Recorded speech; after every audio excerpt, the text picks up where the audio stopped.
Which of the English translations or meanings of the Arabic Quran would you recommend to the viewers as being the best? There are many English translations of the Quran. As I mentioned, Quran has been translated in most of the major languages of the world. As far as English is concerned, in our foundation, Islamic Research Foundation, we have more than 50 different translations of the Quran only in English language.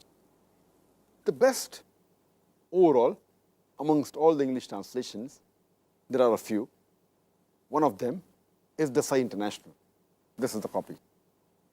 The Sahih International. It is translated just a few years ago. It was translated by 3 American ladies. These 3 accepted Islam. And alhamdulillah, they have referred to various previous translations. And this is authentic translation. But one thing I would like to mention, that no translation of the Quran is exactly as the original word of Allah subhanahu wa ta'ala. Because the translation is a human handiwork. So no translation would be free from errors. No translation. It can come closer to the meaning of the Quran, but because the translation is the work of a human being, it can come nowhere exactly the same as the Arabic Quran. But amongst the one that we have in English language, Sahih International is one of the good ones. The translation is authentic, alhamdulillah. But naturally, as I mentioned, that there's bound to be a few errors. The other one, which is overall good, and which I recommend, is the translation by Abdullah Yusuf Ali. Abdullah Yusuf Ali spent more than 40 years only in translating the Quran.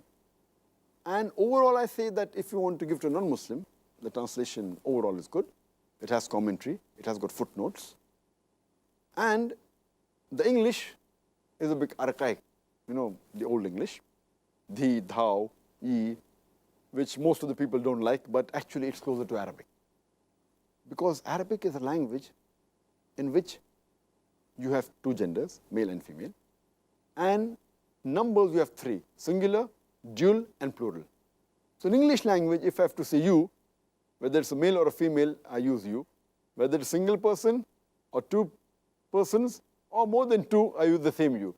For 6 different people, whether single, dual, or plural, whether male or female, I use the same you. But in Arabic, for a male single person, is a different you, anta.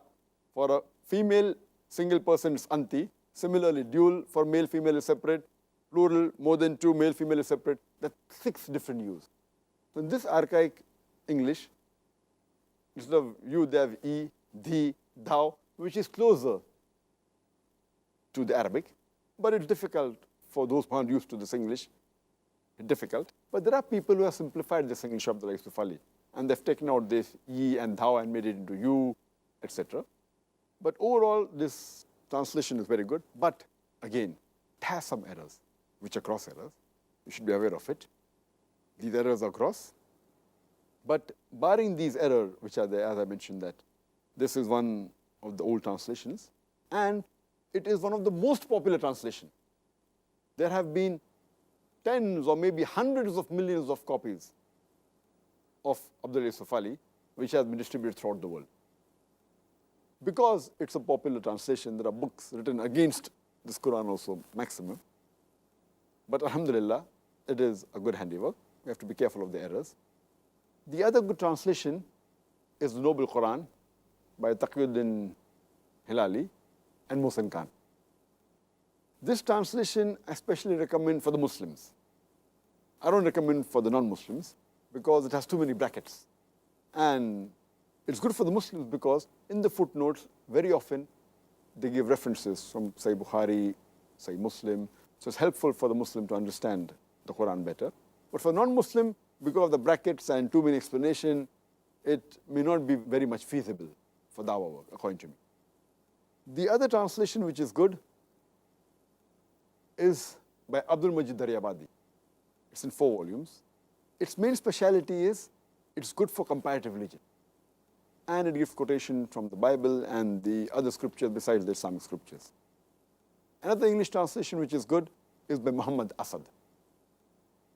It is a very logical translation. He very often quotes Zamakshari, as Kashaf, but if you be careful, sometimes he goes overboard.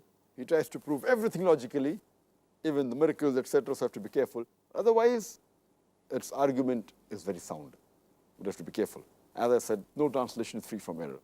Then the other translation that you have is by Muhammad Pickthall, the Britisher, but it's only translation, there's no commentary, there's no footnotes. You have the translation of T.B. Irving, which is an American translation. If an American English, that's a good translation, T.B. Irving. If you want a poetic translation, then Arthur Arby is there. He's a non-Muslim, but it's a poetic translation. These are many of the translations which were translated directly from Arabic to English, and the famous one. There are many other, several. There are some translations which have been translated from Arabic to another language, Urdu, and then to English. For example, by Maulana Abul Ala Maududi. And that's called as Tahfim al-Quran. That's a good translation. It's in 6 volumes. The new one is in more volumes, and especially the new translation from Urdu to English by Zafar Ishaq Ansari is far better in English. And it's a different view. It gives a different view, a different angle of the Quran. I'd just like to mention one more. The other one which translated from Arabic to Urdu to English is by Maulana Shams Pirzada. It's in 3 volumes, Dawtul Quran. So these are some of the important translations. I think it's approximately 10 that I've mentioned. There are more than 50 that are available, and in the market maybe more. Just a sample for the viewers, if they want, they can refer to this translation.